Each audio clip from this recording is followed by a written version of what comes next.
Greatness is about experiences. A good leader has to first be a good human being.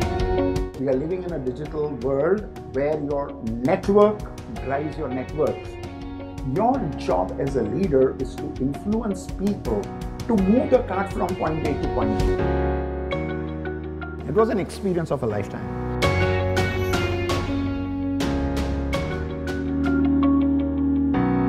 I began my career as a lawyer. I had no desire to get into HR. And as I was practicing in the law courts, and at that point of time I was practicing labor, so there would be tons and tons of these union guys and these disgruntled people who file cases against companies and companies firing it. So I was handling all of those. So then I went on to find out what is it that companies do and what are the alternatives. That's when I learned about HR. Okay. That's when I realized that there is a program which Tata Institute of Social Sciences run. So I would say my career began by accident, got shaped by design, and then over a series of functional and cross-functional assignments, it got developed over a period of time. I understand you were in the Middle East for some time, and you were with Coca-Cola. Also with Coca, but not Middle East in Coca-Cola. Okay. GE wanted to grow my career despite of my discussions, and they wanted to have me moving overseas into an HR assignment. Okay. And I wanted a marketing assignment. They couldn't offer me. So I left and I moved into a marketing assignment with Al-Futems for their Marks and Spencer business. And that's when I went from HR into marketing. So for 4 years in the Middle East, I actually did a lot of marketing. So was your learning really different? Were there any learnings? I mean, yes, so the learning was to apply your basic learning into different domains where it gets applied. You see, if you look at the human nature, there are 3 L's which are very important. Live, learn, and lead. When you're living, you're bothered about how to survive, how to extend human life, how to manage yourself. You're living. And then as you are living over a period of your experiences, you are learning. And as you learn and you develop a certain element of expertise, the greater and greater desire is to then lead and to be able to drive the other to live and learn better. So to take the 3 L's ahead, so could you talk a little bit about the ecosystem leaders can provide so that each employee beginning his career or somewhere in mid-management could really thrive? If you were to really ask me, for a learner, does he have to read the 25,000 books or something to understand what leadership is about? Yes and a no. If you had the time and the energy, do it. But predominantly, if I was to encapsulate you, the little joke I always share with people is, remember my name, Adil Malia, A-D-I-L, abbreviated, M-A-L-I-A. So number one, a leader to be effective has to be agile, he has to drive passionately for the purpose, he has to be innovative, and he has to be a learner. That stands for the abbreviation of the name. And the second abbreviation that people ask is, what do leaders do? Because that's the question, what are the leaders supposed to do? So it says, most aspirational leaders inspire action. So your job is not to do the job. So a leader who says, I'm going to push the cart, because the cart movement from here to point A to point B is the purpose of the organization, and I'm pushing the cart, I'm sorry to say you're not a leader. Number 2 is he has to inspire. Why inspire? Because in an organizational political power system, you are sitting in a position of power. Good, so remember Adil Malia? Yeah, good you spelled out the Malia too at the same time. Right, well, that is why I'm spelled differently. Yeah.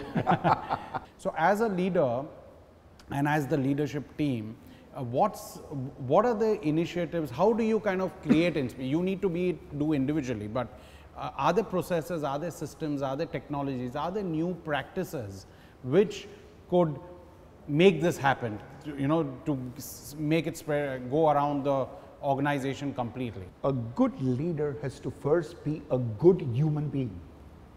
Unless he is a good human being, he will not be able to perform any of his great actions.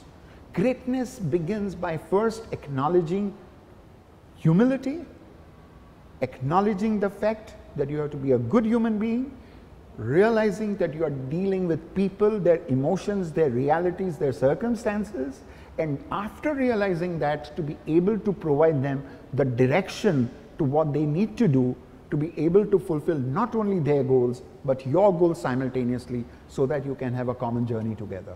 Greatness is about experiences.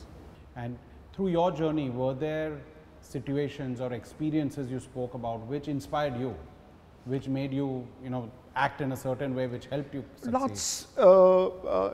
Zach, as I told you, I certainly believe that reading is what has made me and given me a shape.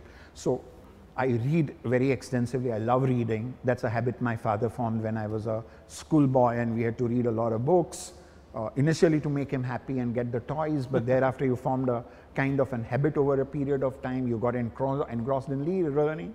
And I love to read, so a lot of episodes of people experiences, a lot of leadership that has emerged from what you have read in books, a lot of autobiographies that you have led, and characters that, what they did in different circumstances has influenced me. So I by myself would have been nobody had I not been picking up tidbits and dimensions of leadership from different people. Correct. Is there one particular leader who I believe? No, there's no one particular leader. But I have absorbed from the attributes of different leaders what I thought they exhibited moments of greatness. So when you are talking about moments of greatness, you are talking about the breathing tracks of organizational life. I want to see acts of greatness when my supply chain team is working. I want to see tracks of greatness in behaviors from leaders when my HR department is working. I want to see moments of greatness on the tracks, breathing tracks of the finance department. But what I'm saying is that greatness is to be perceived on the breathing tracks of our life. When we're working in organizations, on the breathing track of organizational life. And that's when we want to see the leaders who show acts of greatness, different challenges, ability to rise above situations, be inclusive in your approach, take value-based decisions, and lead the team through alignment and inclusivity to find the purpose for themselves and the enterprise. That is greatness. And last question, for the newcomer in the corporate world, they're just starting their career. So not what they must do, but are there certain don'ts or some things they have to be really cautious about so they can succeed? Any inputs for them? See, number one is we are living in digital times, that's a reality. But all you need to understand is technology and technology. Technology cannot supersede people, emotions, and relationships. So whilst technology is about relationships over the net, we are living in a digital world where your network drives your net worth. But whilst you do that, do not forget that there is a social existence with your families, there is a relationship that you need to build with your people, and therefore be mindful of technology and its impact. Purpose of life is living, not WhatsApping.